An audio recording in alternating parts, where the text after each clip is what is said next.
Good evening, good morrow, and good day, and welcome to another edition of Slice and Dice here with the Manylands campaign. Guys, it has been a hot minute since we have played in the Manylands campaign, since we've been live streaming together. Emphasis on hot, because the world is on fire. It's a disaster, frankly. But fortunately, it's about 10 degrees cooler today. For everyone concerned, this is much, much more doable, I think. Welcome to our players this evening. Good evening, everybody.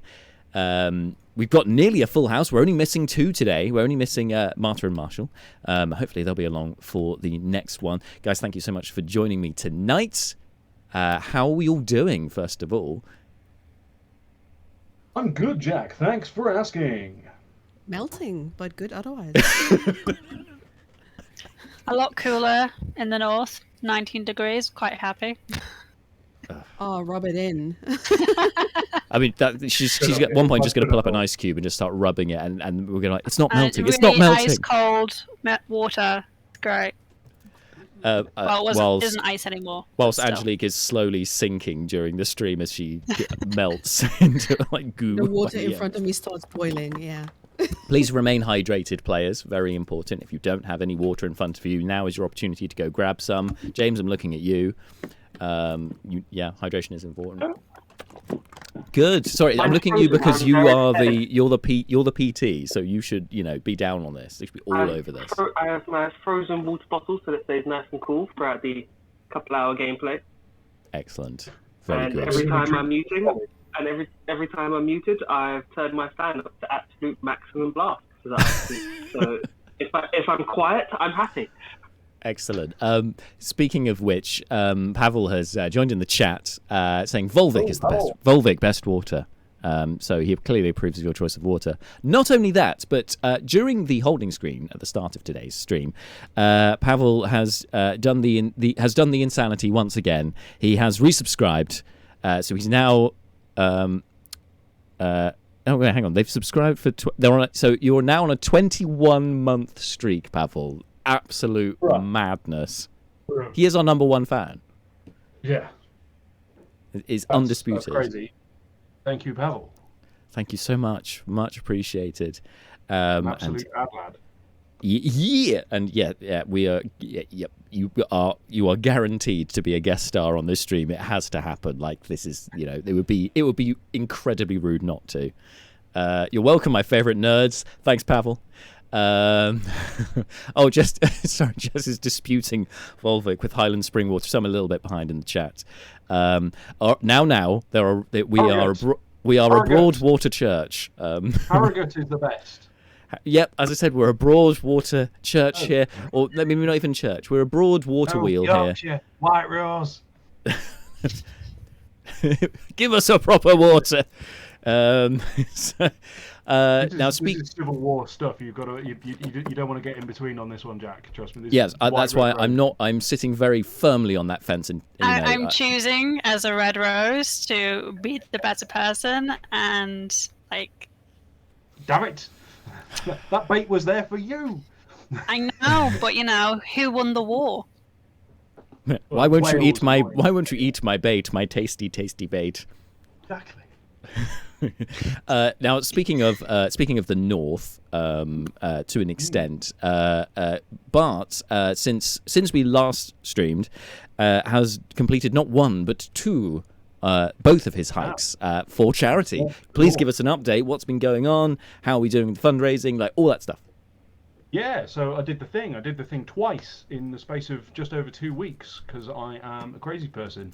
Even crazier, on my Just Giving page, I put Bart is walking 39 miles to beat cancer because what I didn't appreciate was that the second one was actually longer than a half marathon. So it's actually 41 and a bit miles that I have walked to raise money to beat cancer. But yeah, we did it. We did the two Macmillan Cancer Support Mighty hikes. They were excellent, very well organised, very good fun. Lots and lots of entertaining outfits and green tutus and wigs everywhere, which was cool.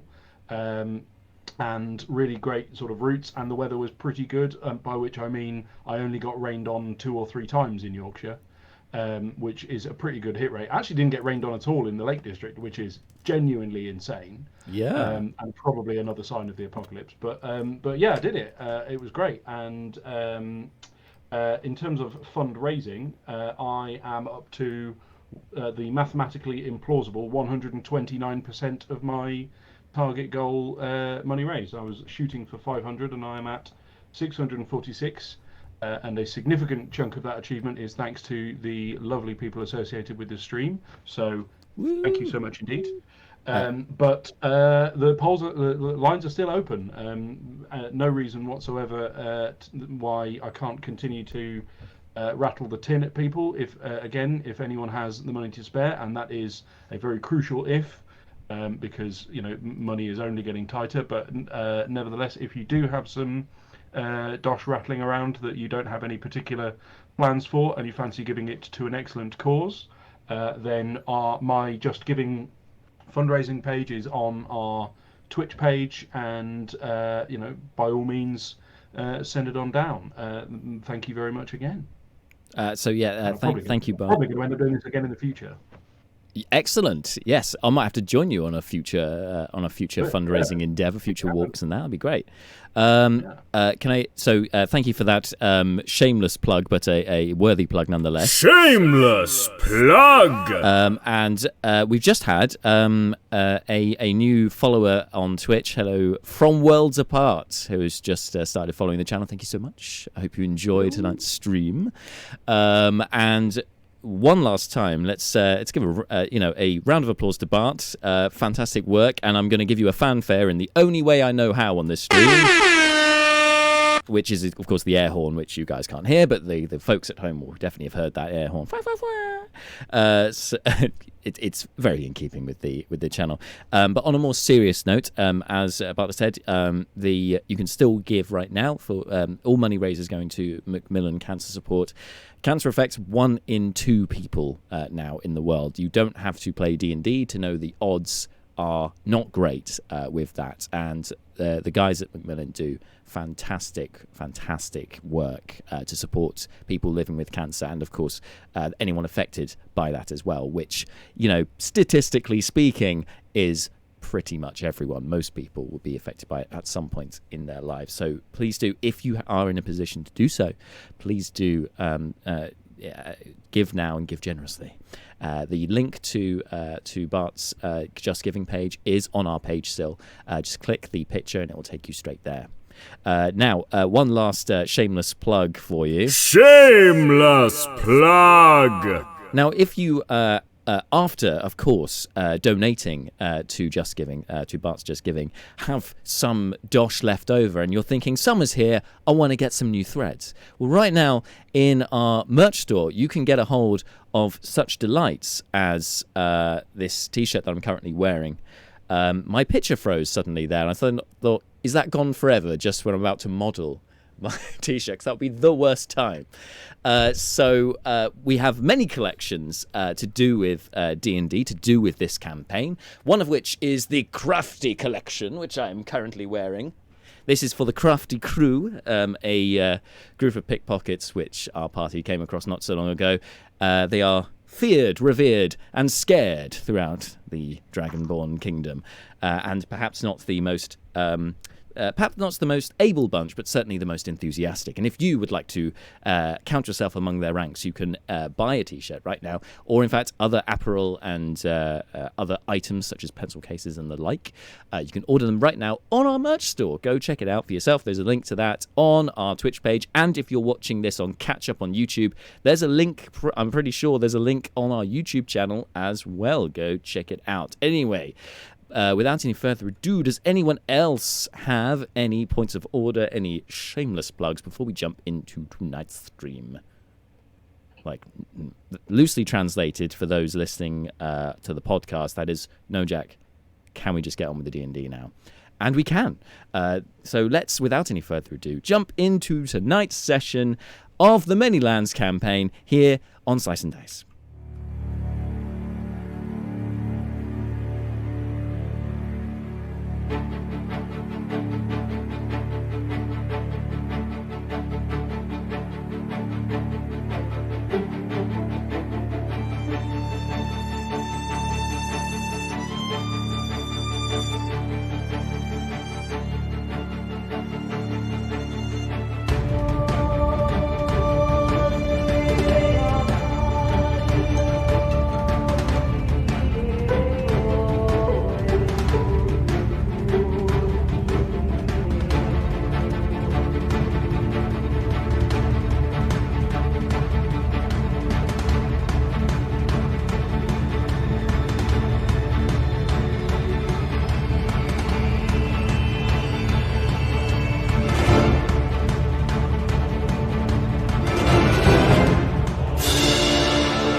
And we are back. So, folks, last time in the Manylands campaign, it has been a little while. I'll try and keep this as cogent and succinct as possible, but here we go.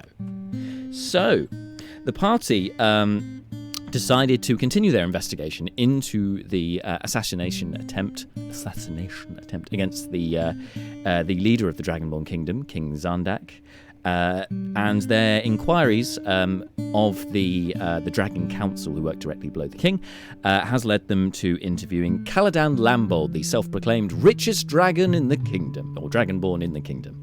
And he owns his casino, Caladan's casino, which the party have already made not enemies, but certainly rivals with Caladan by almost bankrupting him by betting on themselves some while ago and winning big. Caladan meets the party at the casino, having just met with the king, whilst most of the party, because Brucon is overcome by his vices for gambling and toddles off with Neris as kind of nanny to support him, and we will touch base on that once this recap is over, Brucon, just very briefly for you, Bart. But anyway, he arrives in grand style with his 8 kobold sedan chair. Before escorting the party up to his office to have a private word with them as they want to talk to him, make their inquiries. Now, Caladan makes it very clear that he has no interest in the responsibilities of being king. He believes that he can be just as influential and wealthy doing what he's currently doing and with far less responsibility.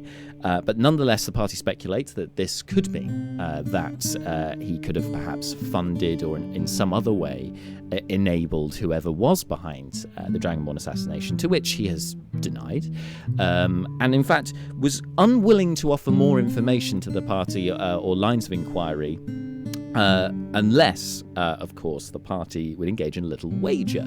The wager being that they bet on another Blood Bowl team to beat his Blood Bowl team, who are top of the league, which are known as the Blue Jets, or more commonly known as Caladan's Commandos. The party, not knowing much about Blood Bowl other than Dox, who is much more familiar with it, decide against taking said wager because they're going to lose their winnings if they lost the bet. So, there's a lot to lose there.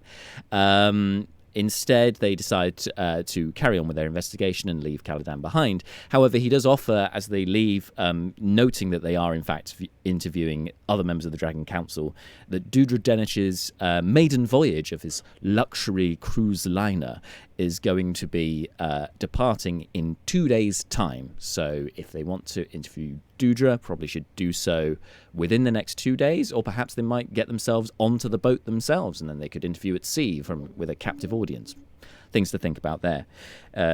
Anyway, as they leave, Leobryn notes once again that he is being observed by an invisible censor, which has happened a couple of times now, and so the party decide to be a bit more stealthy in their approach and just to carry on normally as if it's not there, but not to discuss things too openly.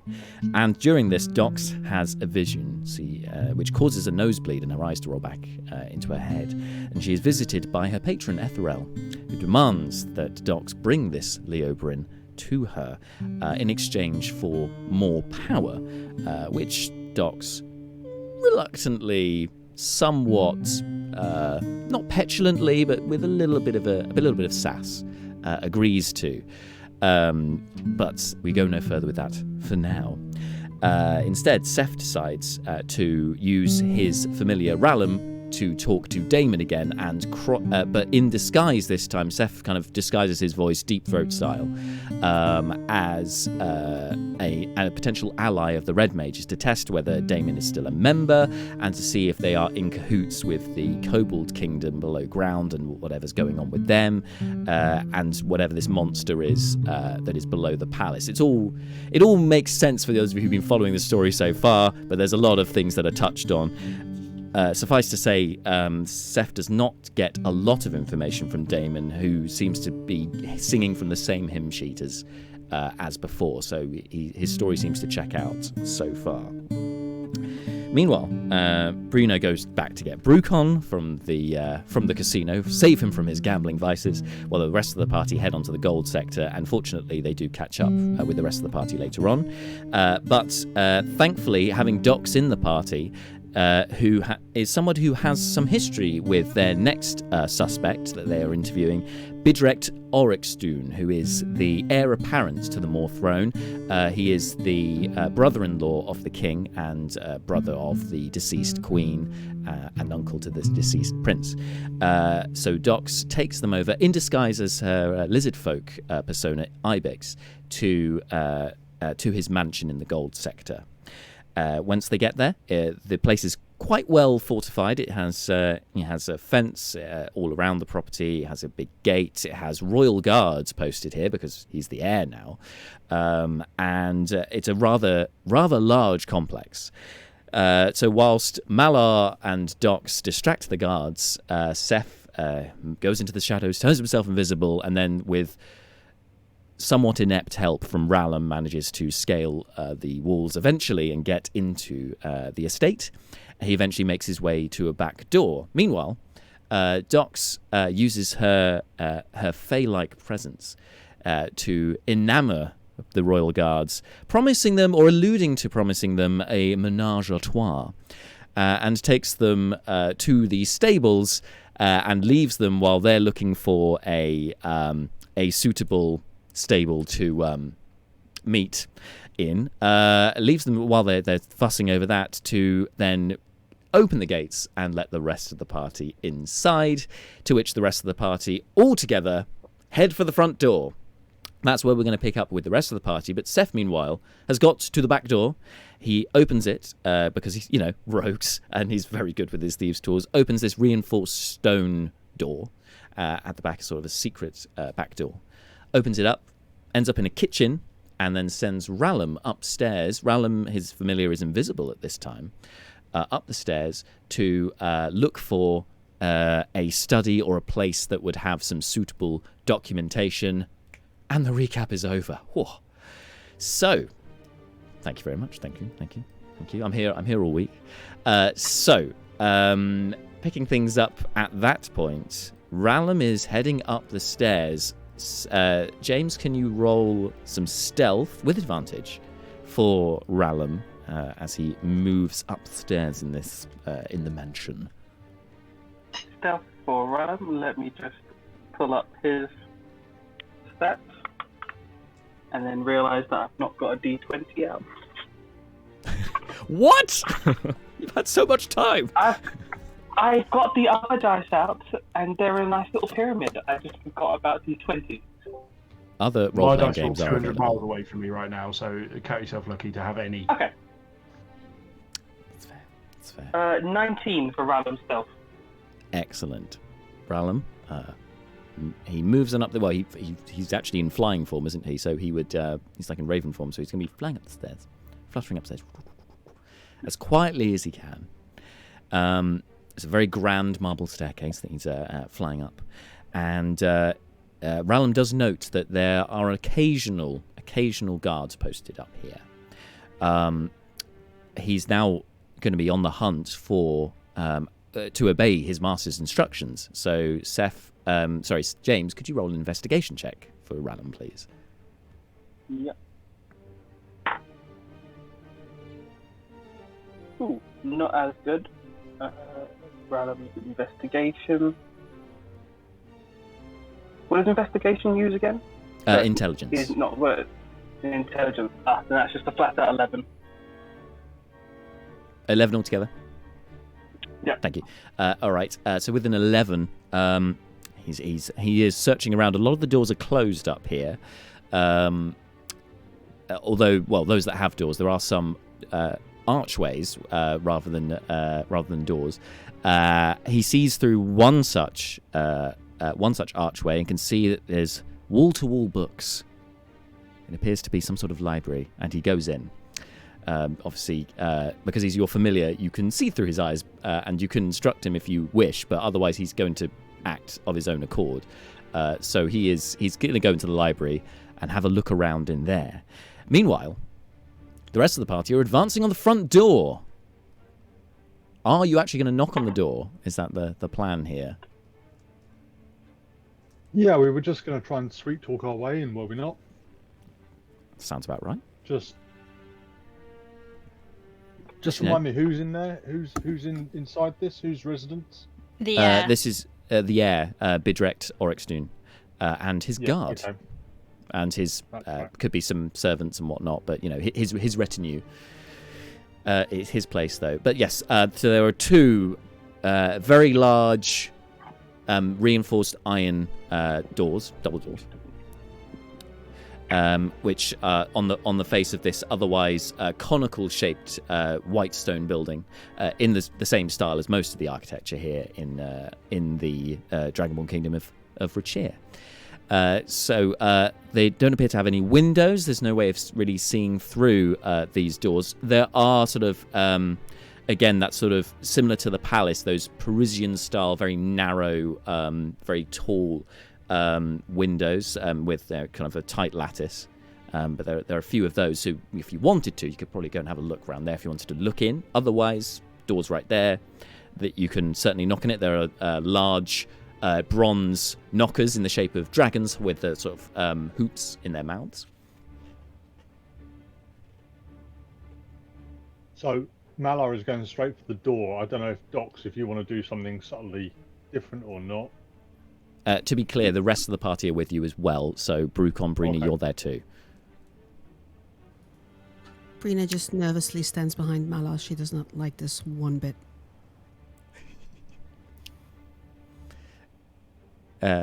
So yes, Docs. Mm-hmm. Did you want to do anything other than stand with the party at this point? Are you happy to No. She's just gonna stand with the party. in your lizard folk form, of course? In my lizard form. Yeah. Brucon, as you are here with the rest of the party, raring to go, you see Brina looking nervously about herself, and you also sort of habitually look at yourself and find your coin purse and recount what happened at the casino. Could you I'd like you to make 3 d20 rolls. You can add your proficiency to these rolls, your proficiency bonus, because you are adept with some games, some parlor games and whatnot, which I realise can be tricky, not for many reasons. 1, your dice are far away. 2, you've got an adorable dog on your lap. Say hello, Marmaduke. I did not hear anything that you just said, Jack. I'm completely mesmerized. Mesmerised This by is Marmaduke. everybody. Welcome to the crew. When did you get a familiar? Yeah, exactly right. Yeah. I mean, if Brucon had a familiar, it would for sure be this dumb, adorable dog. Right. Proficiency bonus. I think we're at what, +3 we're at right now, isn't it? Yes, you are. Yes. Yeah. Okay. In that case, so the dice rolls I got are 11, 10, and a natural 20 for 23. Oh boy. All right. Let me just. Okay. So the. Your account over gambling at the roulette table did not go particularly well. You did end up losing a fair amount of coin, 125 gold, equivalent of 125 gold pieces you lost. However, well, I mean, okay, I do have 1,200 platinum, so I actually don't have that much gold. So it's 10 platinum per gold, isn't it? That's right. Yes. So 12 and a half platinum, basically.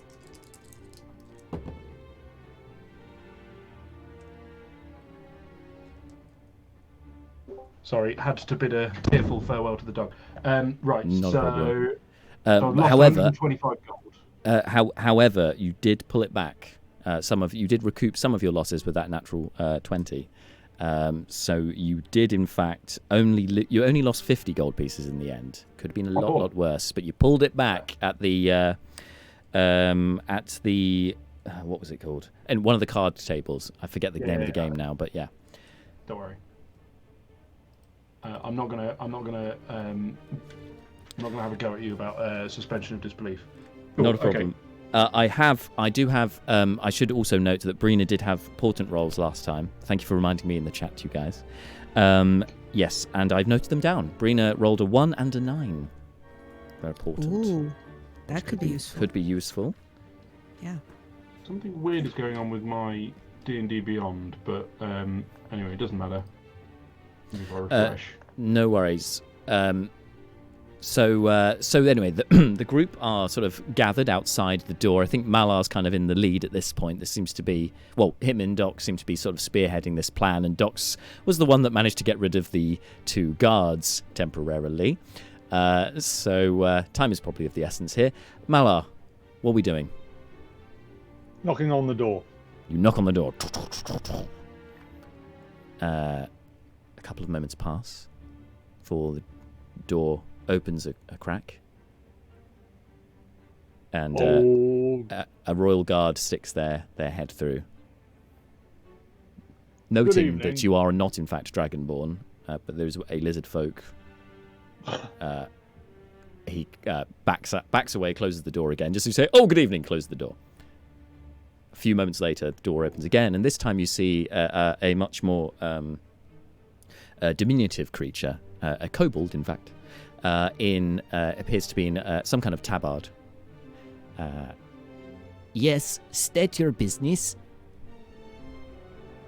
Now, do you have a few minutes to talk about our Lord and Savior Festir? He's come to illuminate your life. Do you have an appointment?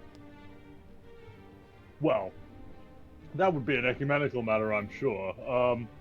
Why don't we just discuss the nature of what is time and how one would allot a period for someone just inside there.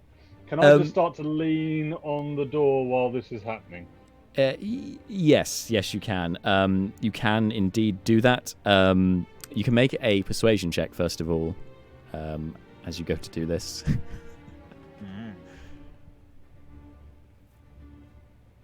7.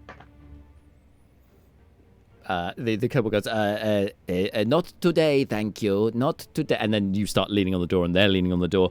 This is going to be a contested athletics check. Yeah, sure. Against a kobold, though, who, it doesn't look particularly strong. Can Brucon get in there with the help action? Yeah, you know what? Yeah. Actually, I'll tell you what. Slide in. Can you make...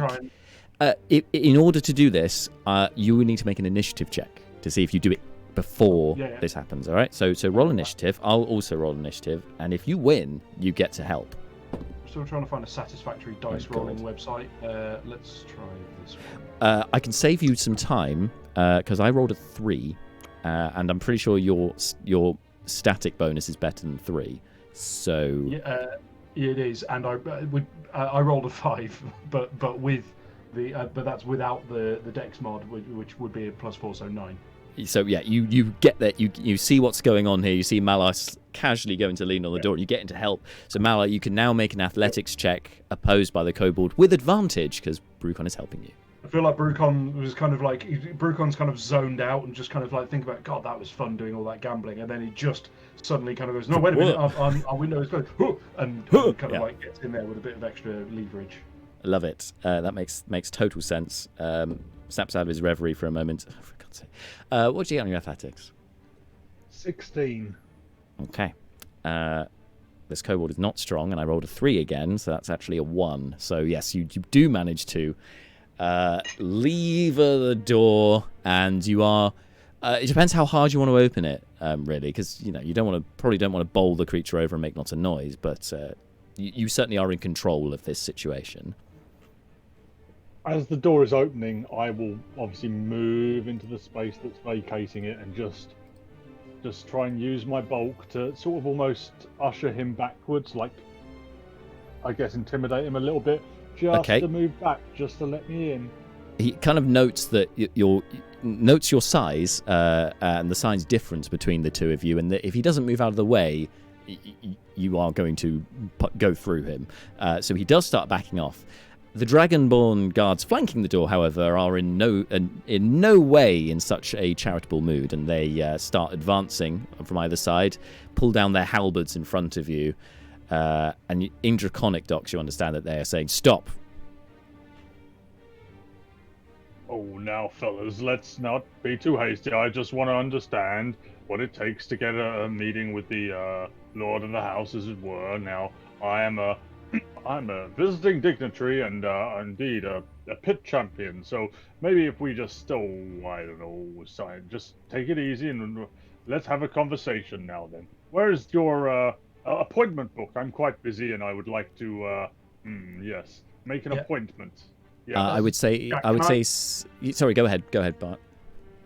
So I was just going to ask if it was possible to, the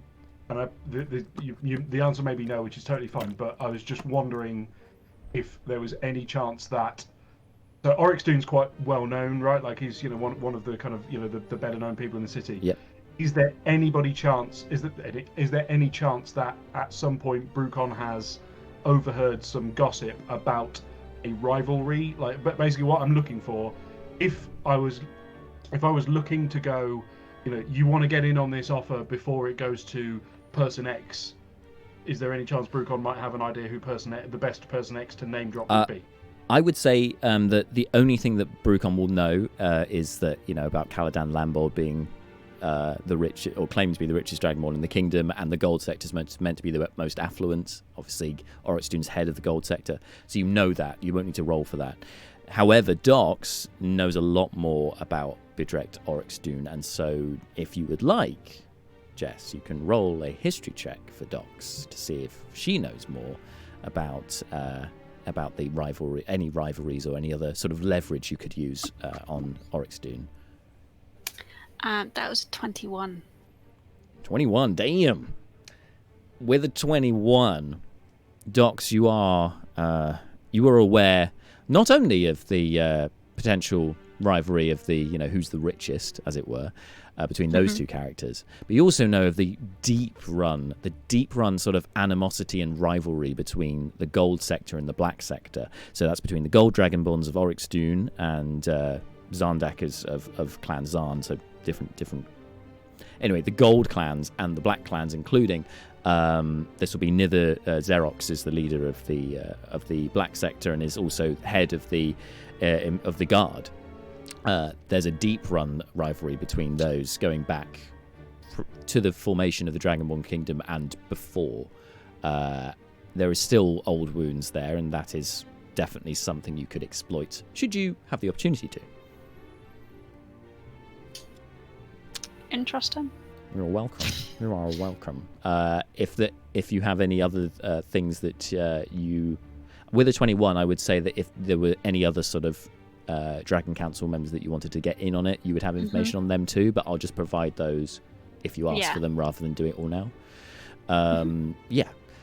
You're pretty well, through investigating these guys for the best part of a year, you're aware of the internal politics and how they all link up and or not, as the case may be. You're well informed on this. Yes. So, yes, excellent. Yes. So as this conversation, as Malar sort of protests, the bassy resonance of Malar's voice means that his voice reverberates throughout this very open, very large chamber. It echoes throughout the downstairs. So, Seth, in the kitchen, you would be able to hear you get the gist of what's being said. You're not going to get all the words, but Malar has somehow got inside the building. Anything could happen. And you also know that he's not the most... he is very verbose, but not the most gifted orator. And so, yes, you know that both in and out of character, Seth. So think of that what you will at this point. Are you looking through the eyes and ears, using the senses of Rallum still at this point? Are you in your mind palace? Sorry, I was still reeling from the Bible salesman door pitch they have going on from the other group. Would you like this flower from the Church of Religious Consciousness? Yeah. I can't really remember what I'm doing, because I'm pretty sure we were going to question him. I don't know if there's evidence we're looking for, so I assume I'm looking for evidence. So Rallam yes. went one way, and I'm still invisible, I believe, so going another direction to look for what I would assume is his main study. So Yep. Rallam will let me know if he finds what would be cast as like a main study or something suspicious, and I'm equally going to look for his office, look for secret documents that say, let's kill someone. So hopefully they're lying around. I think you sent Rallam upstairs, so you're perhaps searching the downstairs?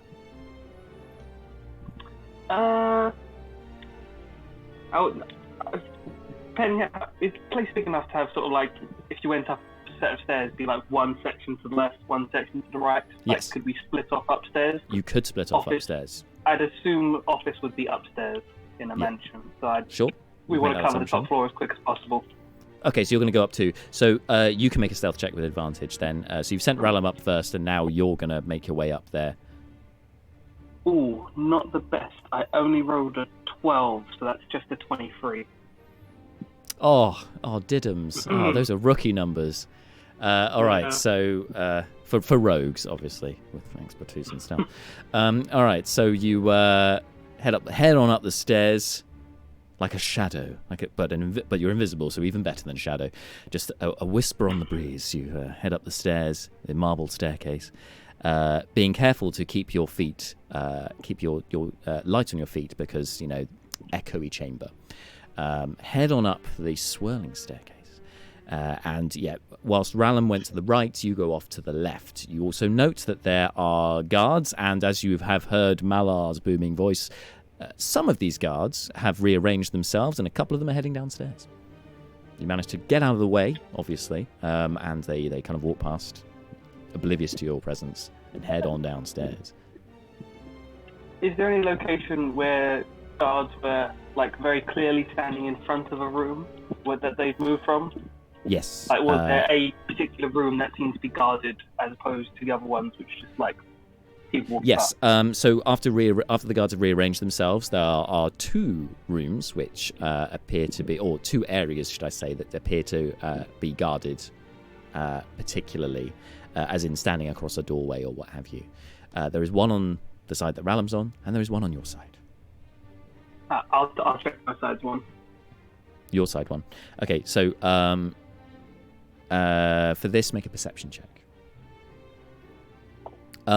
It's still daylight, and there are windows up here. You will have disadvantage because of your sunlight sensitivity.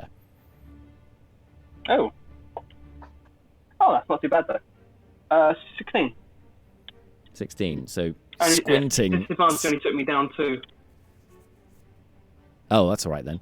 So squinting through the bright light that is streaming through the narrow windows, the narrow lattice windows, you observe that the guard seems to be standing in front of, it looks like another staircase, nowhere near as grand as the one that you have just come up. This one it appears to be a sort of older and more rustic, let's put it kindly, sort of set of a stone stairway leading up and curling around out of sight. I'll follow the staircase. The guard is standing in front of the staircase, and it's going to be tight to get past him without touching him. He's a fat guard. Okay. Well, it's quite a narrow, and he's got a halberd out, like he's making himself broad. It's going to be challenging to get past him on the ground. Okay. Don't have. Nah. Okay. If interacting with stuff, how much can I interact with before dropping invisibility? Like, I believe that invisibility is only dropped when you attack or cast a spell. So as per the rules, I think. I can push a vase off like a shelf or something, have it fall. And, okay. 100%. Then can I look around for something that could potentially fall, like a vase that I could use to distract him away from his door? You can. Let's use the same perception check Like we'll use it as part of the same thing. Okay. Like you see that and then you look around, squinting, of course. Illuminated by this particular window, which is causing you some problems, on an opposite wall or a nearby wall, is an adjacent wall. There we go. Is a appears to be a valuable, not a vase, unfortunately, but nonetheless, it looks like a valuable artifact of sorts. It seems to be it's a ceremonial dagger, which it seems to be it's got jewels in the hilt, and it is displayed on a stand. Again, it seems to be a pretty ornate stand as well, which is displayed upon. I'm just gonna push it up to the side, let it fall, let it make a sound. I'm not gonna lie, a little bit disappointed when you started saying how expensive it was. I was like, yeah, I'm okay breaking this, and then it was like, dang, I'm like, that's not gonna break. It's not gonna break, but well, we'll see. You go to push it. Meanwhile, downstairs, Malar, the kobold has been compliant with your request and has, while the guards are still not allowing you entry, he comes back with a very oversized book, opens it up. Quill. Yes, you wanted an appointment. It appears that the prince is not available until it would be the beginning of the next 8th day. Is that okay for you? Oh, really? You're sure you've got nothing better than that? Just let me take a look. It won't take long. Just 10 minutes. I'll take an early morning or a late at night. And let me. No, and he's like pulling back the book. He doesn't want you to look at it. The prince does not do early mornings, late evenings. The hours for appointments are between 10 and 5. Oh, well, I'll do a lunch then. I don't mind lunch. He's pretty providing, right? With all this splendor, I like lunch. Dox is going to come in a little, and not like in a patronizing way, bend down to the kobold, but kind of like make them more accessible to speak to the kobolds. And is going to say, I'm so sorry for the outsiders. They are actually secret investigators, and they're investigating the Queen and the Prince's death. And there's new information that they urgently want to talk to the heir apparent with. Okay, well, this is definitely a persuasion check. You've literally outed the entire party, but hey, this could work. The old good cop, bad cop thing. Like, oh, these guys are trying to deceive you, but here's why we're really here. 18. Some top spying work right there. Just straight up telling, just going straight to the truth bomb. Well, as we know, based on precedent in this campaign, the most effective spies are the ones who out themselves immediately as spies. So this has credence. All right. So with an 18, the kobold considers you. Kind of tilts the head to one side and looks down at the book and looks back up at you. I'm sorry. You are you must be the pit champions. Yes. At this point, the guards who went downstairs have now shown up. So there's now about 6 guards, all ready and raring to go. Excuse me. I will see if something can be moved around. I must confer with the prince, though. So bear with me. And it starts disappearing off towards the stairs. The rest of you at this point, obviously the guards are here, but is there anything you want to do, or look around or prepare anything, or are you just going to wait? Dox is going to look towards the closest Dragonborn to her, and she's going to give him a wink and a little fork tongue action. All right. I roll a performance check. something changed in the set, like the second. We emphasise the heart of this dungeon campaign in Dungeons and noticeably Dragons. tilted. Every character is playing a That was a different game. natural one. Oh no! Oh no. That does no! match all of our faces when you said that, though. Brina is looking wide-eyed, almost in terror at that tongue. She's never seen anything like it.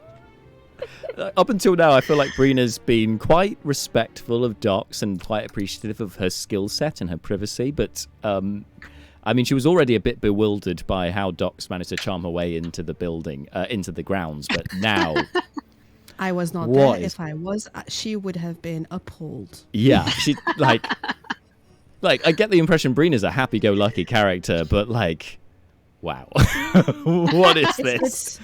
It's the deception part of it all. I mean, she's all about truth. That's a very good point. She has the wand to prove it. Oh, it's While- not flirting. She's happy with that. That's fine. While this is all going down, Yes. and Brucon attempt to see, like, to scan for any, like, correspondence that's lying around or anything, you know, the... Oh yeah, Is- yeah. is You can there make a any- perception check, have a look around, see if there's like, anything of note, any sort of documentation. Yes, any sort of. Yeah, of course you can. Now, Brucon's perception isn't great, so the question is, do I want to use inspiration on this? And I feel like the That is- answer... The trouble is, I'm Have a think slightly about lacking the context to know how crucial this lead is. Fair. Um, Have a think for a moment, and while you do that, I will outline what's happening with Docs. So that give you a bit more time to mull it over. Has the distraction of Docs' flirting helped you with having Well- space time to look around? Well, let's find out. So Docs, With a one, do you think? the Dragonborn who you winked at and stuck your forked tongue out at, their face contorts in a disgusted expression. They look towards the rest of the contingent before advancing towards you. They, in fact, they withdraw their halberd to one hand, put to their side, and with their free hand pull out a dagger, and they hold it up to near your throat, saying in Draconic to the others, "I don't like this dragonborn, this lizard folk. Something is suspicious about her." And at about this time, you hear the protestations from behind you as the two guards who had been misled, shall we say, by Docs in the stables, brushing straw off of themselves and like readjusting their helmets as if they put them back on their heads, are making their heads go, "Stop! Stop! Stop that lizard folk! Stop all of that! You weren't allowed in here!" And are advancing towards the group. Meanwhile, because you guys have got some time to think about this, Brina just looks at her and goes, "You should have kept that tongue in." Brina, if you haven't got it already, please have some inspiration. Thank you. Brucon, sorry, Bart. How are we doing on your perception-y stuff? I think I'm just gonna put myself in the hands of Gamblor, the random number generation god. So here we go. This is +3. Right, that's a 10. 10. There do appear to be various books around, and there are sheets of parchment in places on top of books. They seem to be.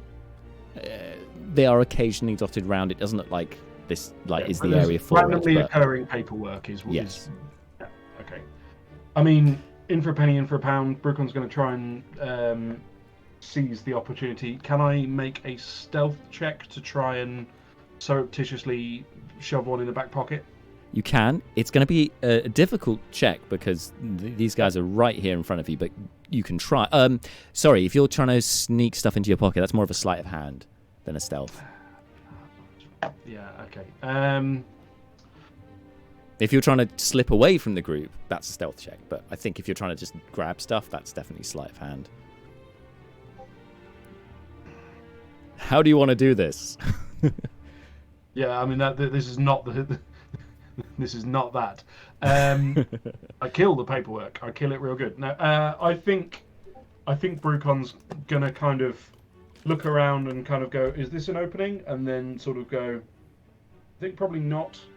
And it kind of back off a bit. He kind of was wondering about, going for it, making a play, and has now decided that it's probably he's ridden his luck pretty hard today already. That's fair. And has made.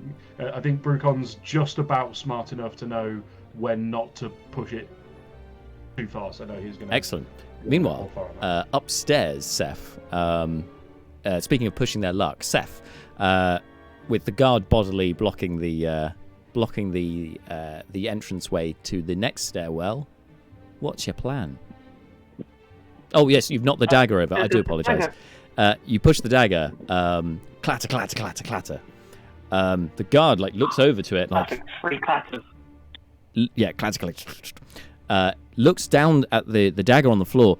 Then looks instinctively to the window not far from them, because, did a breeze roll in? What? Then back at the dagger. The window it's latticed and there are no openings to it, so this window couldn't have been open. So, and he then kind of brings his halberd down in a defensive position. Says something in Draconic. But you do note that the guard on the opposite side of the hall has now also been made aware of what's happening here, and is slowly making their way over towards you, and not specifically you, but in your direction. Yeah. Did he move away from the stairway? No, he is still blocking the stairway currently. You do hear, however, telepathically, "Master, is everything all right, Master?" It appears Rallum has also heard the noise. It's fine. Have you found anything? Yes, lots of books, Master, yes. Any specific book that you think, or is it just, have you found just books? There's a big, heavy one. What's the title? What's it say? It says, "The Formation of the Dragonborn Kingdom." Okay, that's a bit too much to hope it said assassination plan. Okay, Master, there is a guard approaching you, Master. I can see through the archway. Master, do you want me to save you, Master? I can do so. Come over here as a raven near the window and flap and like you're trying to get out the window. Yes, as you wish. Yes, and you hear in his excitement and his keenness to please you, that he forgets about being stealthy, even though he's invisible, and starts flapping. And then you hear a clatter as some books fall off the shelf in the room that he's in. The guard who was advancing towards you from the other side turns. Who's there? And starts making their way towards the library. The second guard is still the one nearest you, but like always still there. Not sure what's going on. And you can now hear the noises downstairs too. And I said to be visible, be a raven, and try to distract this guard in front of the stairs. Like, pretend you're trying to get out of the window, pretend to be stuck in the room, go annoy this guard, get him to move forward a little bit. Yes. It suddenly bursts back into visibility and starts flying in the guard's face. The guard's starts swinging the halberd at this thing. Actually, what's the armor class of the imp? Hang on. What's Rallum's armor class? Oh, 13. Ooh. I'm just attacked. The guard swings and misses unbelievably with the halberd. Swings around, manages to somehow miss. Attacks a bird. Poor defenseless bird. It just appeared out of nowhere. And he's like, "Whoa, what is this?" And they're already ready for a fight. in doing if so, he Raven does showed sort up of. in my grill out of nowhere, I would 100% take a swipe at it, and I would not feel the tiniest bit bad about it either. That's entirely fair, I think. But yes, I'd be on the NPC side. the guard does take a step forward with the momentum, like the weight of the halberd, like in their swing, allowing you a bit of an opening briefly. I need you, Seth, if you're going to make a move, now would be the time to like slip by him. So I'd like you to make an initiative check along and against me, and we'll see if you beat the initiative of the guard. If you do, you get through before the gap closes. If not, we have a problem. Oh, an initiative check. Oh, that's not one of my best stats. Fuck yeah. It is, yes. How did 24. you do? I got 21. So you just... Yeah, I rolled a 19. You just managed to slip through the gap that has been created by Rallum. He goes, "Go, Master, go!" And continues flapping. As I get past, I'm going to say, leave, go into another room, tell me when there's no one around. Do not get hit. You look back as you send this message to Rallum, and Rallum, for the briefest of moments, stops, looks at you, goes, "Yes, Master," and then immediately gets hit by a halberd and poof, disappears. In a puff of feathers. But then dissipate. Sorry, buddy. Rallum has given himself... I know, it was a familiar. Temporarily. Yes. I didn't care about him dying, I just the fact that normal animals don't disappear when they die. Yes, that is a problem. And the guard appears to be alerted by this. The second one, who was going into the library, has now turned to the first. They seem to be conferring in Draconic, which I don't believe Seth speaks, so you wouldn't understand what they're saying, but they seem to be in a heightened state of alert. That being said, however, you have got past them, and you can continue up the stairs if you wanted to. Yes, I'd like to continue up the stairs. All right. Speaking of things kicking off, downstairs, I'm loving these segues tonight. It seems to be working quite well so far.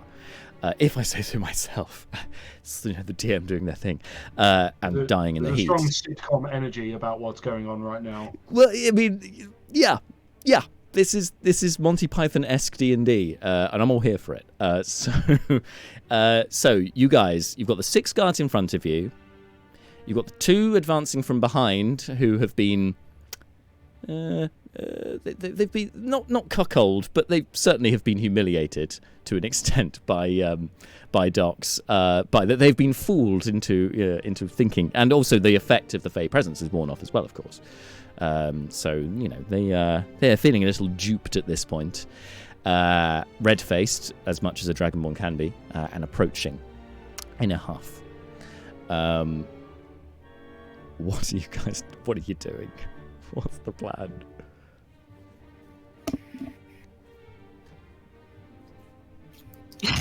Let's start with Docs. What are you doing, Docs? Okay. So Docs is going to turn around to the 2 guys coming in and is saying, "I'm very sorry. I didn't know any other way to get them in to see the air. We are on a very tight schedule for the king, and I needed to get them in."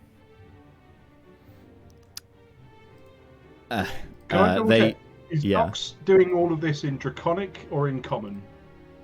This would be in. Oh, it's up to Docs actually. She can do either. How much how much of an idea do the rest of us have of what that? I think I'd be saying this in Common. Oh, okay. Don't know if they'd understand Common though. You say it in Common, and they just look blankly to each other. So I'll repeat it in Draconic. Okay, so make a persuasion check. Can I use inspiration? Yes, you can. That would cancel the disadvantage because these guys are pissed after you humiliated them. So yes, you can straight roll. Okay. Persuasion, yes? Yes.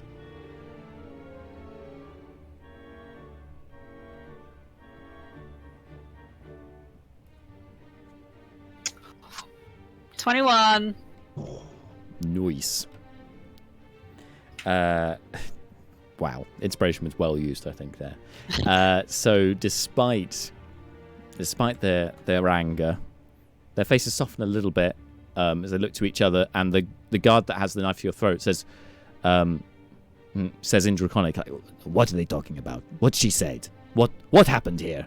And the two of them, nothing happened. Oh no, we she said that she fooled us into bringing them inside, and nothing untoward happened. We just thought that she was with us doing round the grounds, and then she wasn't, and that was everything, right? Yes, that was all. There was nothing else happening at all, definitely. The guard with the knife to your throat is sort of narrows their eyes, furrows the brow. Very suspicious of dogs at this point. Rightly so, I would say. Meanwhile, as the rest of you are kind of held in place almost by the guards everywhere, the kobold, you hear. Seth, as you make your way up to the third floor, you're just getting your bearings up here. There's only 3 doorways up here, 1 to the left, 2 to the right, and just as you're deciding which way to go, you hear the little footsteps coming up the stairs. You are invisible, so this could help you here, but could you make a? This will be a dex save. Yeah, dex save.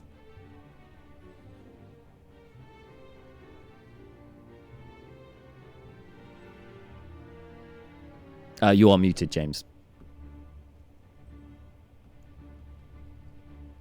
Sorry, I was just saying that for some reason I thought it was going to be stealth, so I instinctively rolled 2 dice, and then it was like, no, you don't have advantage, it's just normal stuff. So dex save, did you say? Yes. 21. 21. Okay, so with your canny elven hearing, it detects somebody's coming up the stairs very quickly, and you press yourself up against the nearest wall, managing to get out the way before the kobold bustles past, and goes to the door on the left, the singular door, and knocks. I'd like to follow him. Okay, you can do so. Now you can make a stealth check, and obviously you're invisible, so you have advantage. Oh well, that was shit. 20. 20. Oh, that was a bad roll. Oh, curses. Yeah, I rolled a 4 and a 9.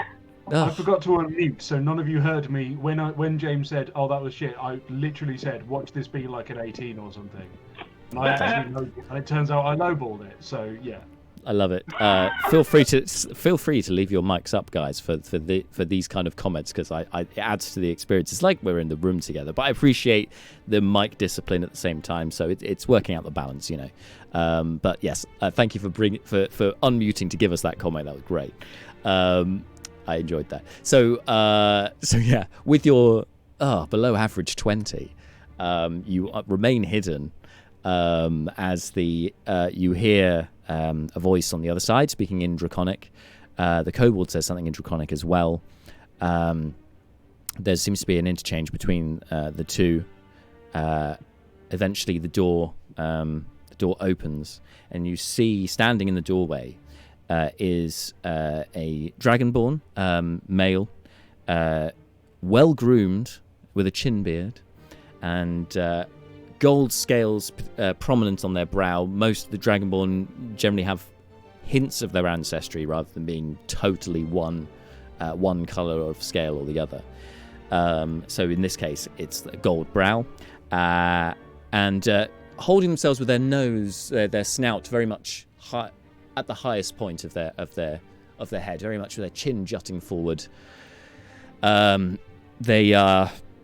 This appears to be, from what you can tell, Bidret Orexduhn, and in a well-tailored suit of some variety, in splendid sort of minty green colours.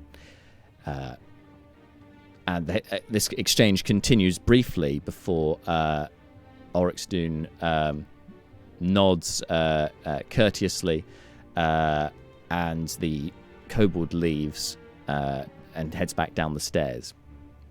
Orexduhn, however, takes a moment to listen and can hear the commotion from below and seems to be contemplating what to do next. Can you make an insight check, please, Seth? Okay.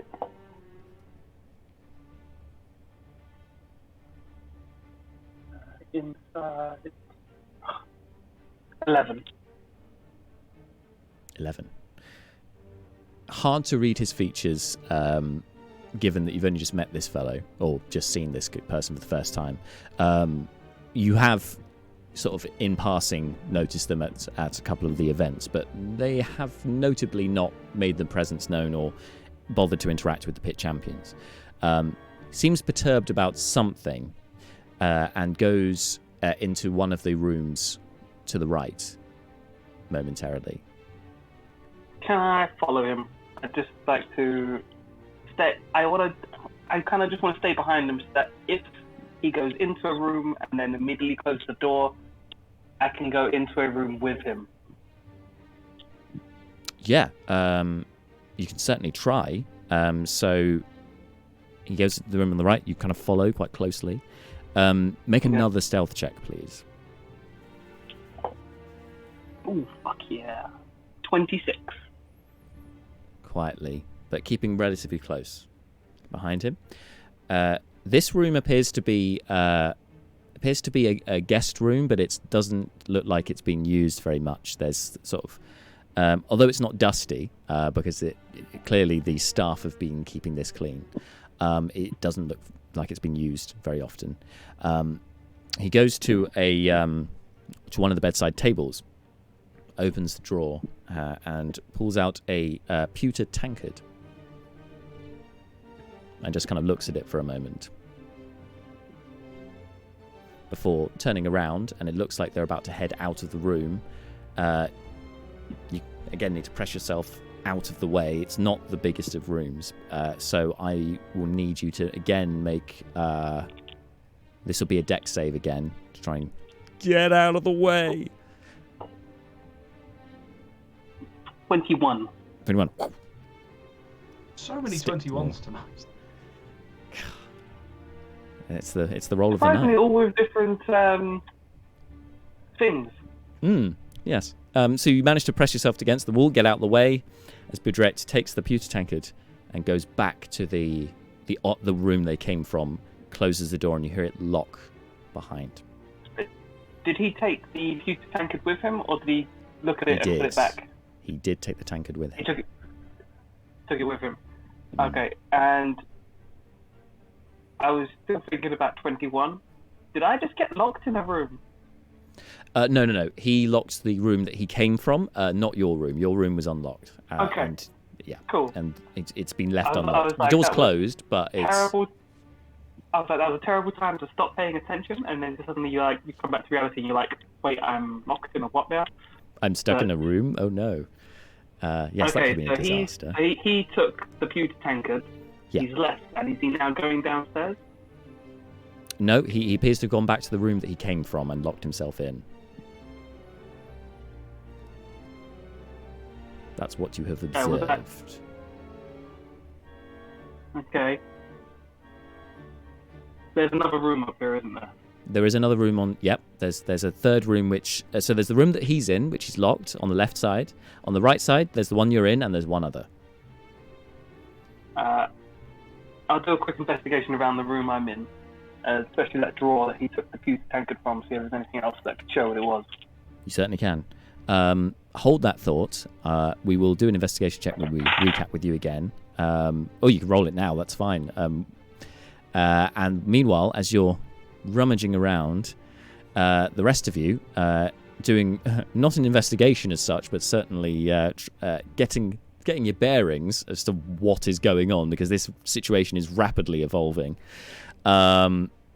It seems tension is mounting with the guards, now 8 of them, that's kind of enveloping around you, really, before that tension is momentarily paused as the kobold comes back down the stairs.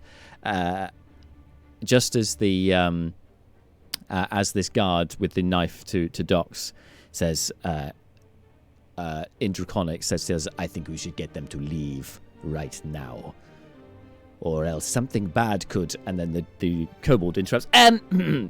The prince would be happy to dine with you this evening if you are available at all.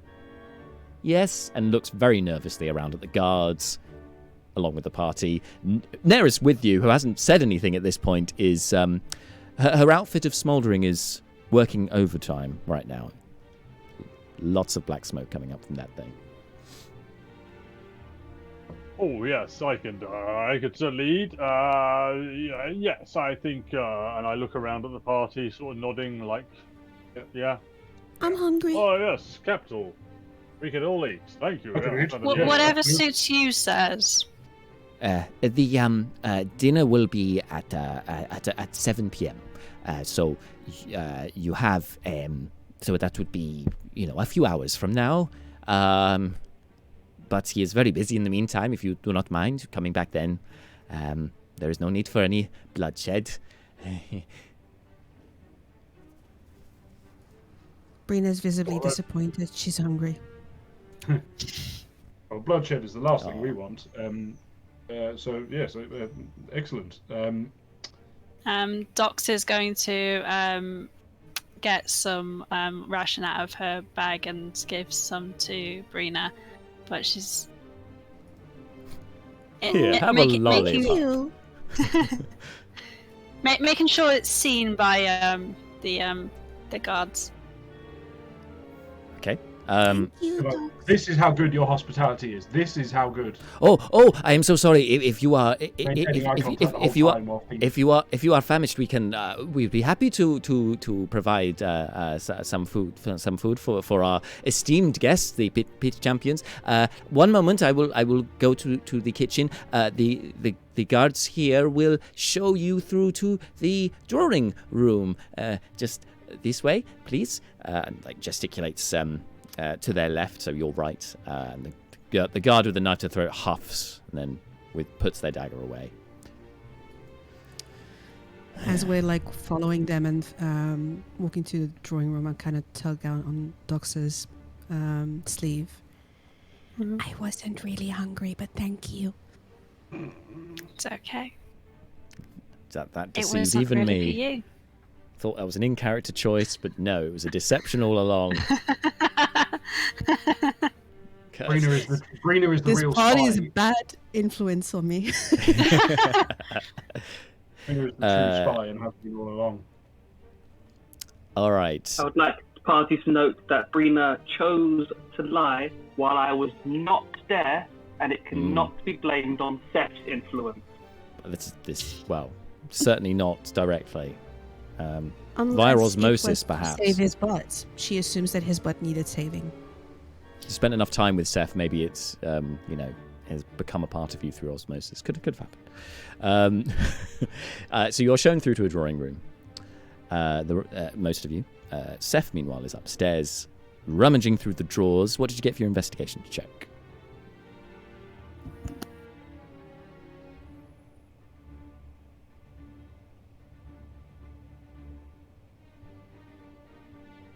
You are muted. Jen.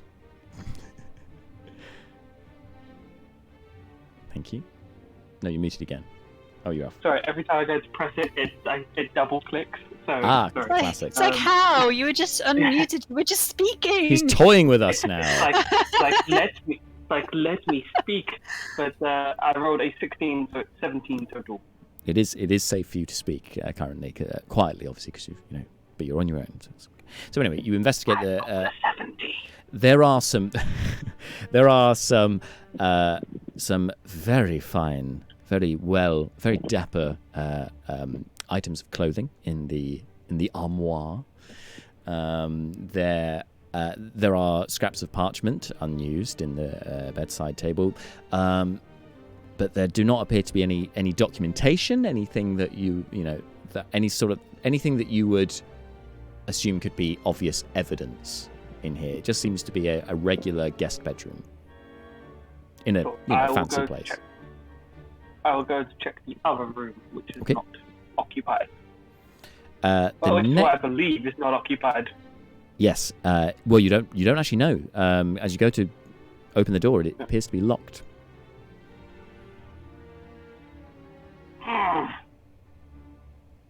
Oh my god, I'm literally trapped up here. How's the corridor? Can I do an investigation of the corridor? I'm just gonna hang out until this bastard leaves his fucking room. Okay. You can. Okay. You may have to cast invisibility again at some point because obviously it only lasts an hour. One thing I'd like to look out for is if there's something I could use to replicate with a silent image. So like if there is like a desk or something that no one would really notice, like an extra little bit to it that I could use to disguise myself as. Like I mean, this increased in length just a little bit. Unfortunately, there are really just pedestals up here with ornaments on in the hallway. What about in that room that in the unlocked room? I want to hide in there in case invisibility turns off for him to leave his office. Okay. For this, I would say so make another investigation check because you're looking for completely different things this time. You're looking for somewhere to hide.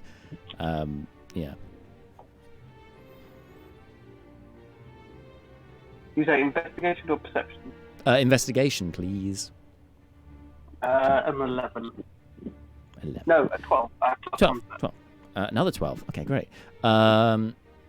So there's nothing obvious because if you could replicate a bedside table, but there's already two, so it would look weird that there's a third one. Things like that. Yeah.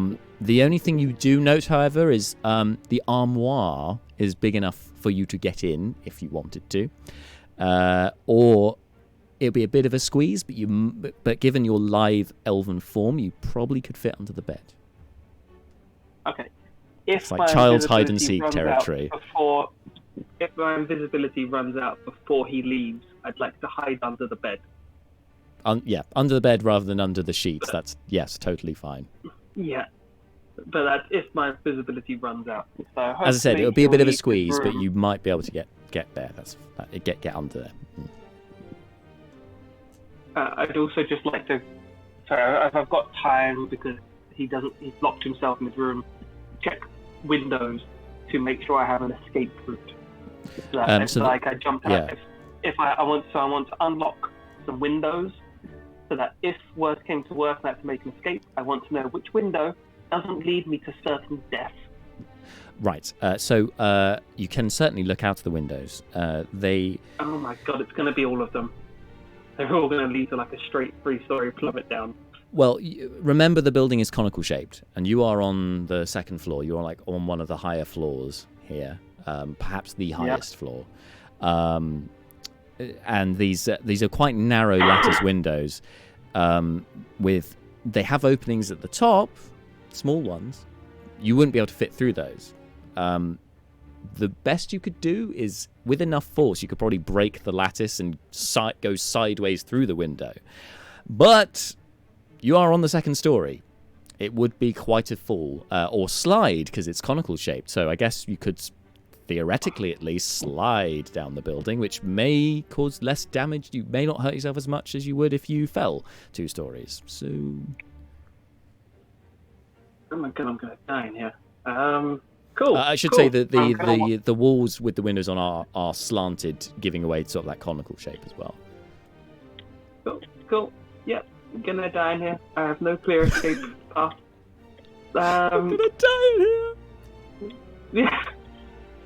Speaking of, so while Seth is contemplating possibly dying on the top floor, those of you on the bottom, or perhaps being starved out, spiraling to his doom. Meanwhile, at the bottom floor, the ground floor, the rest of you are enjoying the hospitality of this place, sitting on these very plush sofas and whatnot. On the coffee table in front of you are an array of treats, Dragonborn Kingdom Rachiri delicacies, which are particularly placed in front of Brina, who said she was hungry. And they're all on these very Thank you. lovely bronze platters, all very nicely arranged for you. Brina makes sure she's sitting next to Malar. Malar is helping himself liberally to the platters. As does she. And between bites, she's kind of going to lean in to him. She's not particularly stealthy, but... Mm-hmm. Have you heard from Seth at all? Doesn't he, do message? I remember that. Has he said anything at all? Oh, no, Miss Brina, I've not heard from our mutual acquaintance in a little while. I've got to admit, that might be why I don't have a headache right now. I've not heard from Mr. Seth. Yes, that's blessed are these times. The two of you, as you're helping yourselves to snacks as well, can you make constitution checks, please? Mm-hmm. Not saving throws, just checks. Okay. That's really good, actually. That is 22. 22. So, Brina, 21, you... sorry. 21, it's perfectly fine. Given your rather bland palate from when you were living below ground, subsisting mostly on fungus and that kind of thing, this dragonborn, this Rachiri cuisine explodes with flavor and heat, lots of chili and spices and that kind of thing. It is a real sensory overload for you, but it is delicious. You love it.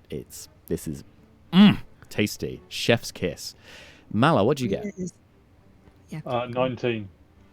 Okay, sorry to interrupt you, Angelique. Go ahead. I was just going to say, Brina's absolutely delighted. Food in Swervehaven is so dull. We don't have any flavors like this at all. And she'll actually look at if there are servants around who are serving the food to us. Mm-hmm. Can I know which spices you used? I can ask. This is the same kobold as before. I can ask the cook. Yes, I will be. One moment, and this pays off. With the 19 Malar, yes, there's a lot of heat, a lot of spice in this Rachiri cuisine, but it does not have the vibrancy, the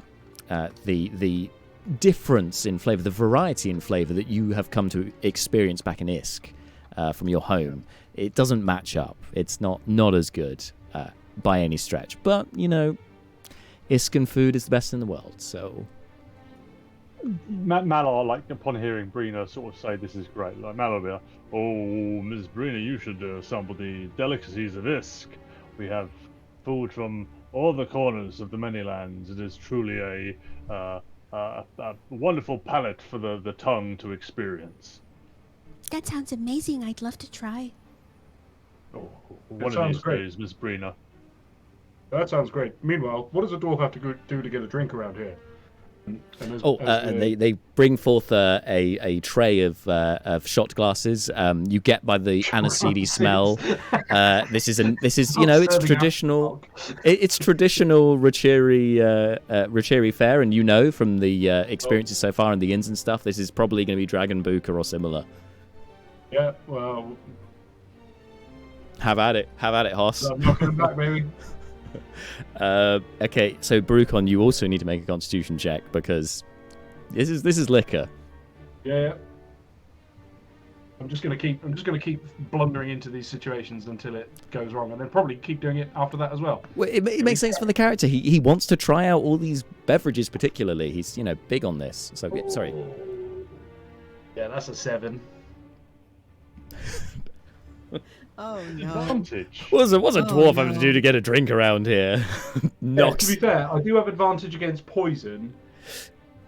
In which case, yeah, roll again. Have another crack at it. What could be worse? This is. It's not worse, but it's not much better. 9. Excellent.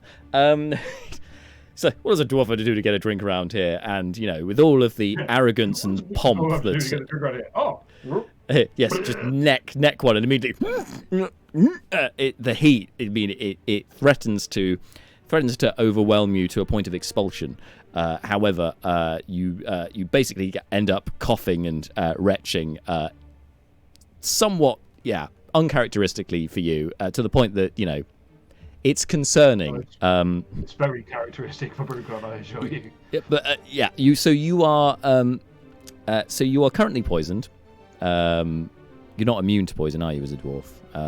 You're just resistant No, to advantage poison. against it, but not immune to it. Right. So you're currently poisoned, and for a while, an indeterminate amount of time at this point, if you wish to do anything action-wise, mechanically speaking, you will have to roll a d20. Otherwise, if you fail, you may end up basically spending your turn coughing and spluttering. On top of being poisoned? Yeah. So the kind of the poison that's manifesting itself with you coughing and spluttering, essentially. You can talk. It's difficult, So, but am I rolling all skill checks with disadvantage?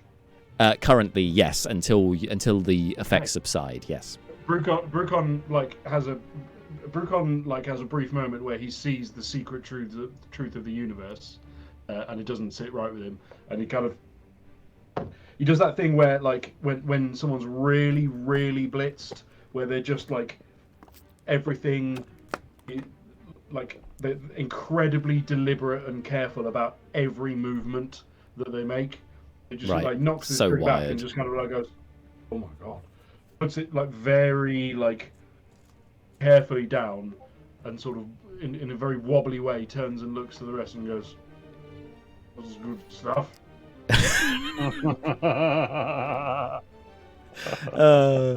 I love it. Yeah, and Brina's a little dismayed at this, and she looks at him. And he was cooler than this before. Yeah, his core points are deteriorating rapidly. Giving Lebowski vibes. Remembering with regret how she thought she was in love with him. Yeah. Oh yeah, those were the days. This guy really. This is good. Yes. I love it. Brucon. Brucon, have some inspiration. That's good fun. Good fun things. Yes. So you are. Have inspiration. Does anyone else want? Yes, you can gift your Does anyone inspiration. in the room who doesn't have it want it back? I will just double. Yeah. Docs. Okay. Yeah. Give it I'm happy to regain some inspiration. Excellent. Yes, of course you used it earlier. Yeah, take it by all means. Okay, so once you've eaten and drunk your fill, I have not touched it, and not in kind of a meta way. Just in general, my character does not trust him. Anyone, in this place. particularly or him, anyone, but very particularly him. So she's watching everything and waiting for something out of the ordinary to happen. Just constantly alert. Yeah. Mm-hmm. So about sort of half. Okay, dogs, the food is really good. I ate earlier. Okay. The servants is keeps kind of offering the tray to Docs. Actually, is there is it just finger food type thing? Yes, it's a finger buffet. Yes. Okay, cool. All right. She's gonna grab one of them and then just sniff it to see if she can smell anything. Yeah. You make a perception check. A perception or a nature check? No, this is. I think for this, you're using your sense of smell. So I would say it was more of a perception check for this. If you're looking at trying to work out the ingredients of how this was made, perhaps that's an argument for nature. But can I use my inspiration? Yes, of course. And perception. There you go. 15. Okay. So when you're smelling it, what are you specifically looking to, make sure it's not poisoned, or is there anything else that you're trying to gain from doing Yeah, it? but anything that any type of smell that she would relate to a poison that she'd know of. Certainly not a poison or certainly not an odorous poison if it is poisoned, got to approach this through the doc's lens. It's like, well, if it is poisoned, it's not it's an odorless poison. The only smells you're getting really are sort of like of the pastry of some of these little vol au vents and whatnot. A couple of definitely getting chili and that kind of thing, but no poison as far as you can tell. Cool.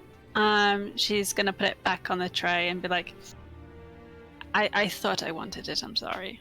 I don't. But thank you. The servant just beads, puts a bead on the exact snack that you took, and then placed back, and then nods courteously, and the rest of you kind of see as they turn away, they pick that one up and they keep it in their hand and then disappear with it. Looks like they're going to dispose of that one that you touched. Manhandled. The docs is there like, called my bluff. Damn. Well played, sir or madam. So yes, is the kobold around? Yes, in fact, they just come back to tell you about the ingredients, the spices and whatnot. So they tell you. So there is some cumin, turmeric, paprika, and chili. Chili is the. We use many different chilies here in Richir. It is one of the few things that we grow a lot of here. It is really, really nice. Thank you so much for that wonderful meal. You are quite welcome. If you are all satiated, may I suggest that you vacate the premises for the next few hours, and then we can have you back? I was actually going to ask if we could have a tour of the place. It's really wonderful. Ooh, Brina. Oh dear, masterstroke. I will. I've already given you inspiration this evening, haven't I? And it'll be for the same thing. So you know what? You're good. Well, we know why you're doing this. You're playing for time, right? For Seth, because you're worried about him. So I will say that with that in mind, this will have to be a deception check. Oh no. Okay. Sorry. It makes sense. That's completely fair.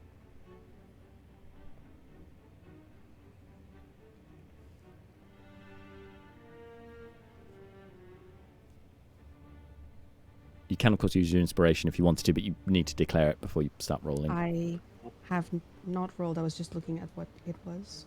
Okay. I actually have +2, Good, which because surprises that was not me. the face of someone who had rolled a natural 20. I was not looking. No, forward I to haven't just rolled. the I just looked I was looking because I assumed it would be bad, but I actually have +2, which is great. I will use my inspiration. I'll roll that now.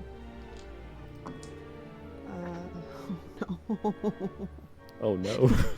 The best roll is a 9 +2, so 11. 11. And the kobold seems quite polite but insistent. We of course can give you a tour when you return this evening, but for now I'm afraid we must open up the space for the other meetings and so on. And but thank you for visiting, and it is a pleasure to see the pit champions, and we will see you again in a few hours.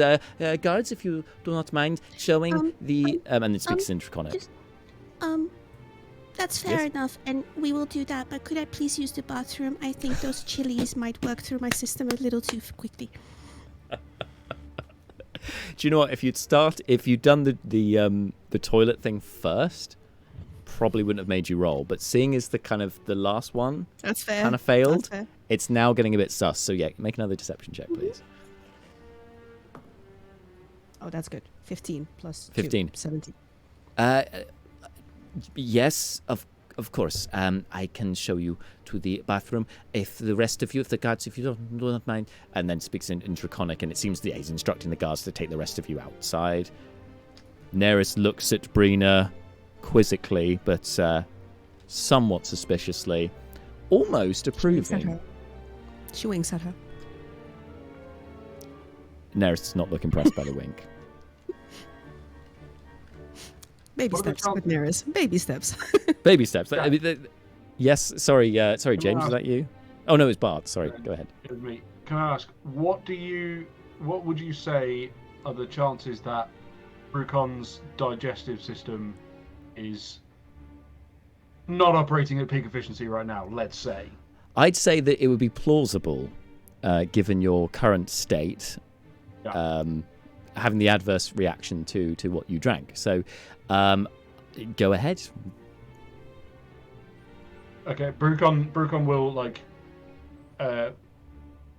suddenly kind of lean forward and grab at the whatever furniture is within his arm's reach and kind of go, oh no, and sort of start looking around in an obvious panic, and start making protein noises and what have you. All right, you because even though you are a bit inebriated, and so there is credence to this, you are also kind of aware of what Breen is trying to do here. So what I will say is that you can make a deception check, but it's a straight roll. Because you would have advantage, but because you're poisoned, you have disadvantage. Does that make sense? Sure. Yeah, totally. Go for it. God. I need to use a different thing for dice rolling because this is giving me almost nothing but threes. Have you tried literally Google's dice roll? I kind of have, but it whenever I do it, it goes, you clearly want to roll 1d6, and then I can't get rit of the 1d6 is the problem. You click the 1d6 and it'll go away. Right, okay, I'm going to start doing that because this thing, rolladie.net, is really not working out for me. You said deception, you said, Jack? Deception, yeah. Yeah, well, that's well, I got a 5. Okay, so your pantomiming of about to be sick is seems to have been seen through by the guards, or perhaps not, because they kind of speak. They say something to each other in Draconic, and they kind of two of them flank you, sort of tuck their arms underneath you, and frog march you out of the front door briskly, and. That kind of gesture for out the front door, basically, so you can go be sick outside. It's basically what all right. They're doing. So they're taking you out ahead of the rest of the group. Okay. Yeah. So the rest of you, so it seems that you are being guided out. Bruni, you're being taken to the bathroom. This is after you have eaten your fill, so it's about half an hour has gone by. We'll rejoin Seth upstairs. So for the last half an hour, you've been trying to figure out. There hasn't been much movement upstairs, but you've been assessing your options. The invisibility spell is about to wear off. Yeah, fuck it. Fuck invisibility. I'm sitting here under a fucking bed on the 3rd floor of the King's brother's house. Under his bed, Seth. I'm getting claustrophobic. I don't care. He's freaking out. I'm going to angry message Mala. Okay. Message only lasts 1 round, so he is going to get a fuck ton of these. So I've got a little timer here for how many times I'm going to resend this message. So, I'm going to cast message, sending it to Mala. Mala, I am fucking stuck up here. I'm stuck in a guest room. I'm stuck on the 3rd floor, and I'm going to resend it. That was 6 seconds is short. Now you'll remember from last time you tried this, James, that it can be difficult because you're meant to point your finger towards a creature within range, and you don't know exactly where Malar is. So there is a chance that you're just going to send this to no one, or in fact you could send it to the wrong person. So this could be interesting. I think message is fine if you know the person well, because last time we were out of range. No, you'll remember.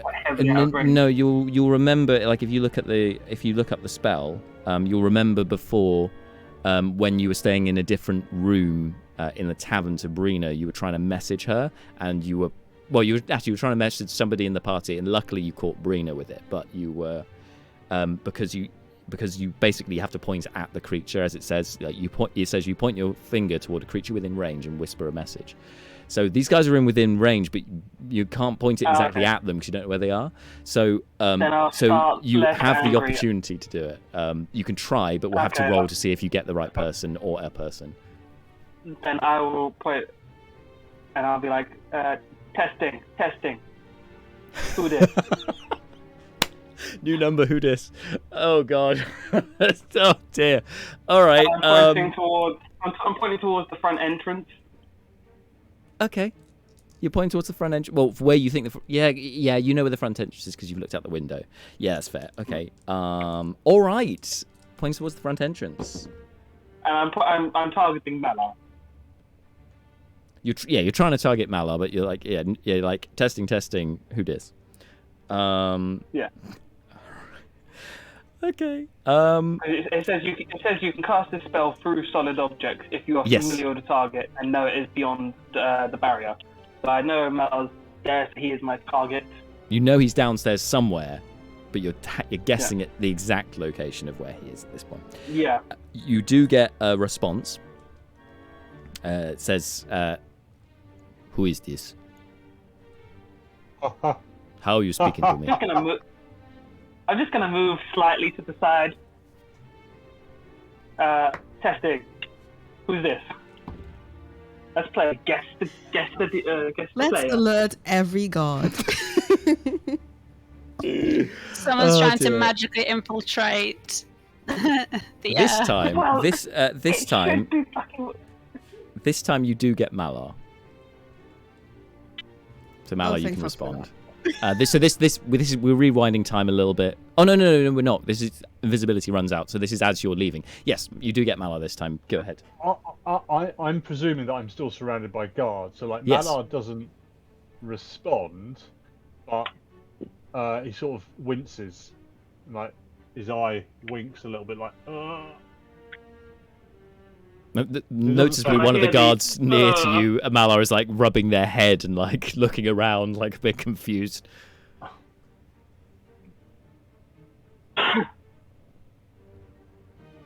Did I hear him go? Ugh. Yes, you would have heard. Now. Yes, yeah. You can do that. Cool. I heard it. I'm starting the tirade. What are you doing, Zeph? Okay, you've Yep. alerted Malar to your presence. Yep, I've got Mala. He's picked up the call. He's stuck now.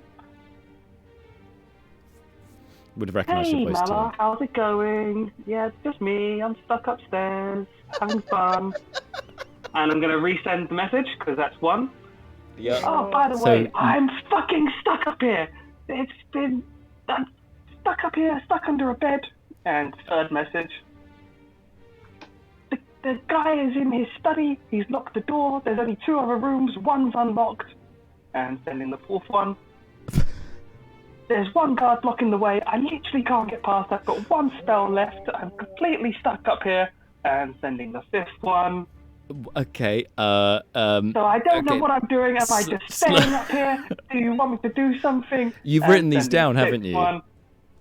No, I've got a timer in front of me that I'm just timing out 6 seconds, and I just keep sending another one straight after. Right. I'm going to stop you there. So I'm going to stop you there. No, I want to piss him off for 10 more. No. I'm going to stop you there. I think we get the message, so to speak. So thank you, Bart. So the first. So remember that with each message, Malar gets to respond before the next one comes in. So you send the first one, "Hi Malar, just me. How's it going?" Blah blah blah. Malar, you get to respond to that if you would like. He gets a chance to, but he doesn't have time to. I've just You keep sending another one. straight away. Okay, so you get these passive-aggressive messages until about the midway through, until about the 3rd one, and then after that, because Seth, we're gonna have to roll again because Malar's in transit, so he's moving, which means that you keep pointing, and he's gonna move out of where you're pointing eventually. So it's whether you move with him. So yeah, then a guard behind Malar, it's like what? It's like looking around, all very confused as to what's happening. The 5th message, the same guard is "Who is this? What? Hello?" And they see, and then another guard by your last message is also alerted to this, receives your message. And it's like 3 guards now are aware that somebody's trying to talk to them telepathically, and so Brucon, you're outside with 1 guard left to watch over you as you retch. I would note that at this point, Brucon, you are cured of your poisoned condition. That's a nice way of putting it. Dox and Malar and Neris and Leobrin are all sort of around the entrance, but the guards have now stopped because they have been alerted to some magical shenanigans. And Brina, you have... meanwhile, Brina has been escorted over to the bathroom. And you were shown to it. It's on the bottom floor, same floor. Same floor. Same floor, but it seems to be a... there are two entrances to it. One leads through to the kitchen, dining room area, and the other the drawing room, which you were in earlier. And you were kind of shown in there, and they leave you to it. And you currently are not being harassed by anyone. Yes, I will close the door behind me and tell them, before I do, I will tell the guard that took me there, this might be a while, I'm sorry, and close the door. The kobold's like, it's fine, and then they disappear off as you close the door. Oh, they leave. They don't wait for me. You see them turn around and walk away, yeah, as you close the door. Okay. I will listen at the door for a bit and make sure that I hear his footsteps, are far enough removed that he's really gone. Okay, yeah. Wait a and few then moments. I want to look. Mm-hmm. Yeah, I want to look around in the bathroom. Are there anywhere in the wall, small openings where a tiny creature could pass through? A tiny creature rather than a small creature. No. Yes. A tiny creature. Sorry, cracks in the wall to go outside or to go under the door and into another room? Or where is it you're trying to go? I'm trying to get out of the bathroom unseen without opening the door. Just let Seth die. Don't send him. If you, as a creature of the tiny size, could perhaps get under the door, gap between the door and the floor, or through the window. This appears to be, if you could climb up to it, there is an opening at the top of the window. Is Nibbles tiny? Yes, he's a rat. Oh, He's tiny. fuck! Okay, I'm gonna pull Nibbles out of my backpack. Hello. How? So, you wanted to be my familiar, right? Wow. I'd really love that. Would you help me out? I have a problem. Would you help me out? Wow.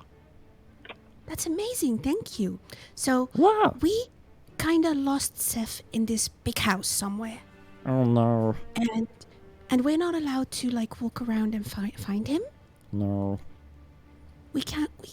Guards are taking us away and all that. So what I would like they want me to do, go and find him. Well, actually, I'd love us to be partners. I'd like to become a little mouse myself, and we both go try and find him together. What do you think? Well, okay, but you should probably be a rat rather than a mouse, because we don't get on very well. That's true. I'll do that, and I'll polymorph myself into a mouse and into a rat. Amazing. All right. Whoa. Okay. Well, I guess now that you're in rat form, you can't speak other than as rats would speak. Correct. Correct. Excellent. Well, fortunately, rat. Nibbles is also a rat, so you can communicate. So you two can communicate normally through squeaks. So I won't do the accent because you are both rats, and so you speak the same way, probably, or at least the same language. Mm-hmm. He'll be like, okay, right, let's go. Do you want me to sniff him out? Oh, this is very weird, Nibbles. You Yeah. sound different as a rat. That's amazing. Yeah, Okay, that's because I'm speaking getting rat. distracted. Hmm. Yeah, I know, and I am too. This is really strange, but fun. Yeah. It's cool. You're a very convincing rat. Thank you. Now what do I do? How do I act like a natural rat? I think when you polymorph, sorry, correct me if I'm wrong. If you polymorph, all your stats become the same of that creature, right? Is that true? I don't know.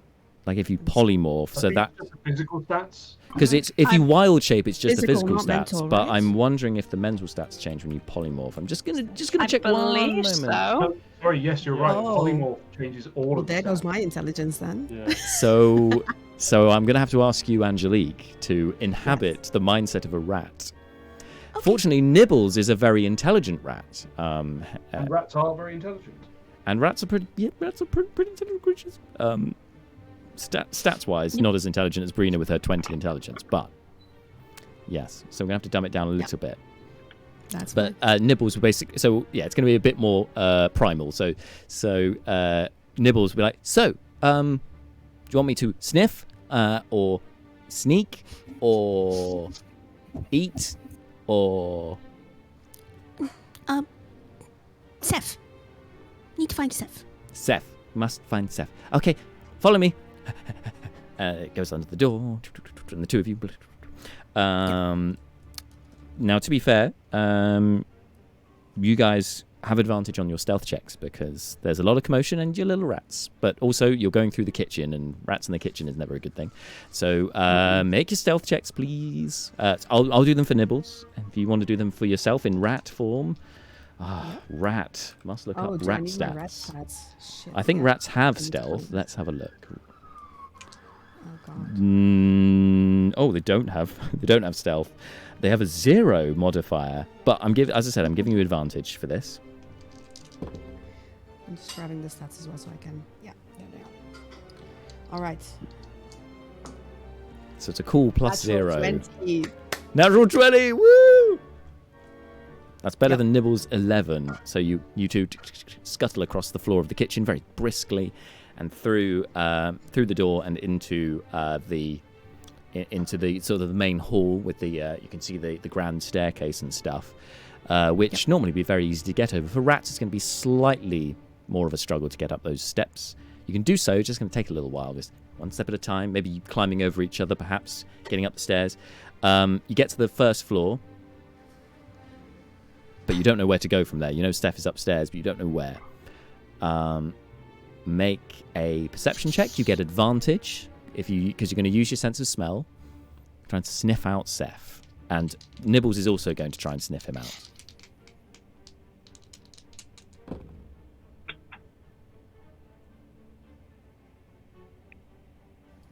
$14.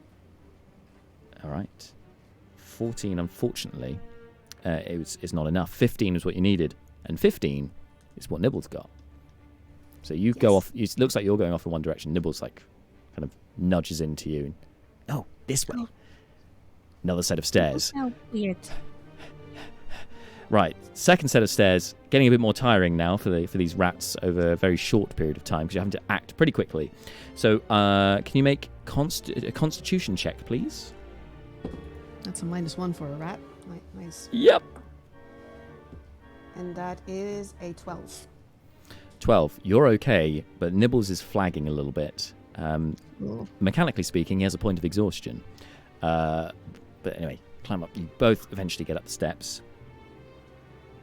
And now you can see there are 3 doors. There are 2 on the right, 1 on the left.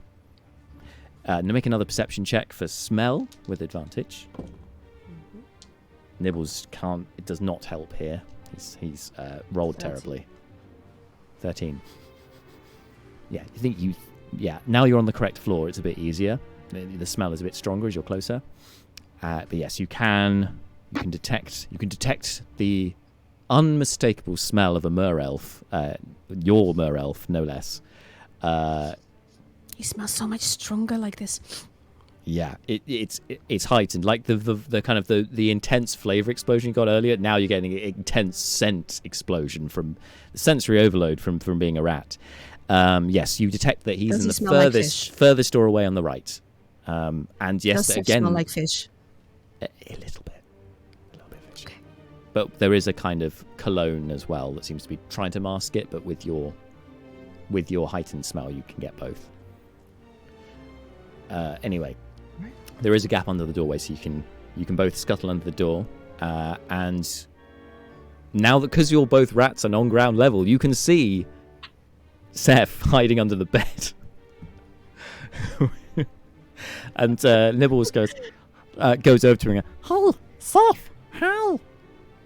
Hello. It's me, Nibbles. That face. I thought this day could not get any fucking worse. We need to save you. This is Brina. Brina's a rat now. Brina squeaks at him. Okay. So now you're a rat up here. What now? Now we save you. How do we save him? Sorry, how do we save him? He says in rat to Brina. So he... explain again what the situation is upstairs. There was someone there, right? So the main guy is here, the king's brother. He's locked himself in his office. This room is the only room free, and the only way out has a guard facing away from it.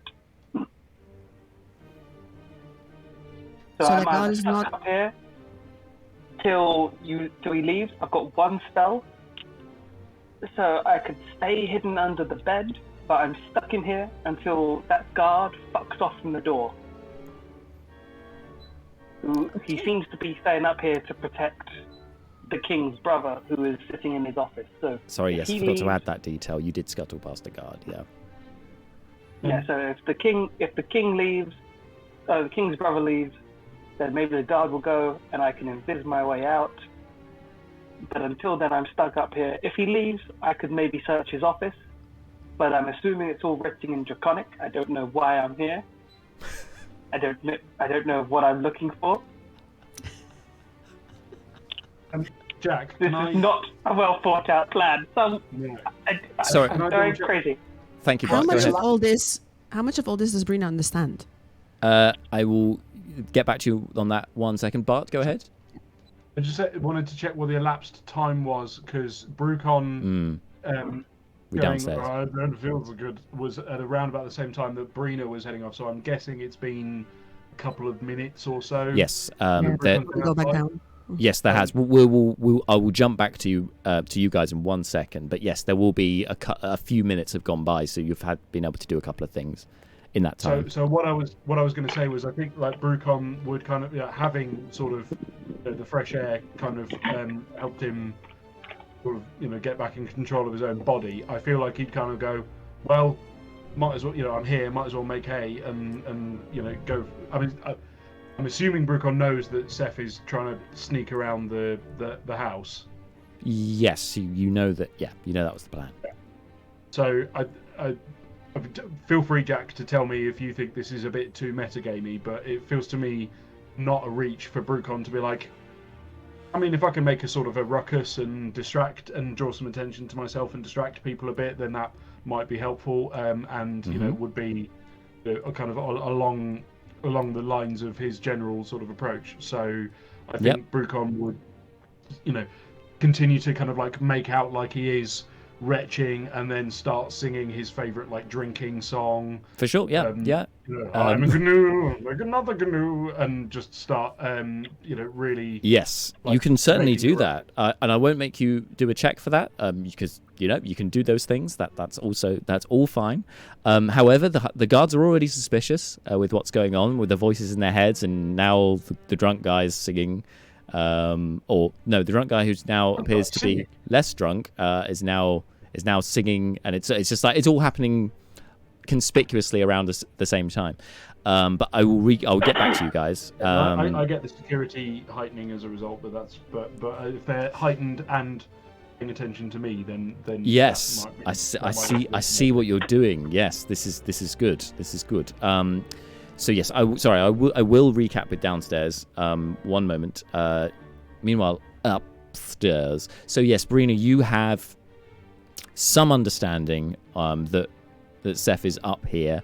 However, the details, like him being trapped up here, you won't know offhand when you get there. It'd only be through Nibbles explaining to you through Seth telling him. He would have to be like your translator to get this information across. Seth, if you wanted to divulge all that information to Brina, you can do so through Nibbles, but it would take a few minutes to explain the situation. Yeah, I'll explain as much as I can through Nibbles that I'm just stuck up here with this guard and the king's brother, and they just I can stay hidden until the king's brother leaves, and then I can escape. Cool. So Nibbles will translate that to Brina. During that time, and of course the time that the rat snuck up the stairs, we've got Brucon giving it a song and dance. Dox, Malar, obviously with Leo and Neris as well. What are you guys doing? You see the guards are on alert. Malar, you've had some messages from Seth, and it seems that the guards have had some sort of seem to be alerted to some kind of magical nonsense as well. So so you have that information at least. Malar is just leaving. Like, he's trying to get out. He knows he can't do anything with the guards in tow, so he's just trying to get everybody out and away from them. Yep, and Yes. yep. Sorry, Jess. Go ahead. Same. Yeah, You guys same. just getting it's out. Like far too suspicious to be like doing anything. Like so yeah, Docs would just be like, well, I hope that was I did what you asked. You've got a meeting now, and like faithful hired person of the city. Yep, you.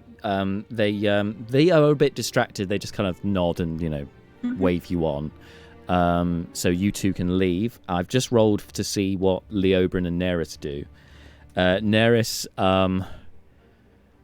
rolls her eyes at what's going on and just follows you two. Leobrin, however, looks over at Brucon and feels that he probably should try and help. So Leobrin comes over and goes, come on now, Brucon. We won't be long now. We'll look after you. Let all the nice guards get on with their day. And he kind of like puts hands over your shoulder, as you would with an elderly relative or somebody who was rather drunk, and just steer them ever so politely towards the direction you want them to go. And you're obviously singing and dancing and carrying on, and he's just like trying to move you away. Are you going to let this happen? You are muted. Sorry, Bart, you're muted. Apologies. It's okay. Yeah, no, I think Brucon doesn't have like a super specific thing he's trying to achieve with this, so he'll just lean into what Leobrin is doing, but also kind of like continue with what he's doing. So again, just continuing the act. Yes, you can make a performance check. I'll give you advantage because Leobrin's helping you, and Leobrin is charismatic. Sweet. Okay, come on, please. Okay, here's roll number 1. Okay, that's pretty good. And roll number 2, not as good, but that's okay because with the bonus, the first roll takes me to guess what? 21. Hey, 21. House wins. Blackjack. Yeah, blackjack. Anyway, yes. All right. So with your 21, the guards are like, "Hey, get him out, And it's like, "Oh, I'm so sorry, gentlemen. We will hopefully I will get him sobered up, ready for this evening. We look forward to seeing you then. Thank you so much. Good day now. Good day. Come on, dear." Takes you towards the gate.